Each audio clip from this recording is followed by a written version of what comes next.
حدیث نمبر 122 ہے، 3 طلاقوں کے بعد شوہر بیوی کے اخراجات کا ذمہ دار نہیں ہوتا۔ عن فاطمة بنت قیس قالت اتیت النبی صلی اللہ علیہ وسلم فقلت انا بنت آل خالد وان زوجی فلانا ارسل الی بطلاقی وانی سألت اہلہ النفقة والسکن فابوا علی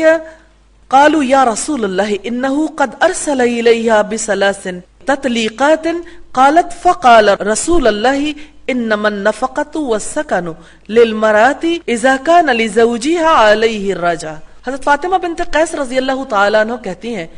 کہ میں رسول اللہ کے پاس آئی اور کہا میں آل خالد کی بیٹی ہوں، میرے شوہر نے مجھے طلاق دے دیے، میں نے اس کے قرابت داروں سے نفقہ اور رہائش کا مطالبہ کیا لیکن انہوں نے انکار کر دیا اور رسول اللہ کو آ کر بتلایا، اس نے اس کو 3 طلاقیں دے دی ہیں۔ رسول اللہ نے فرمایا شوہر عورت کے نفقہ و سکنہ کا ذمہ دار اس وقت تک ہوتا ہے جب اسے رجوع کا حق حاصل ہو۔ جب عورت کو 3 طلاقیں دے دی جائے تو اس کی رہائش اور اس کے کھانے پینے کا شوہر ذمہ دار نہیں رہتا، کیونکہ اس وقت اسے رجوع نہیں اس سے کر سکتا۔ اس سے یہ پتہ چلتا ہے کہ عورت اگر مرد کے نکاح میں ہو تو مرد کی ذمہ داری ہے کہ اسے رہائش بھی مہیا کرے، اسے لباس بھی مہیا کرے اور اس کے کھانے پینے کا انتظام بھی کرے۔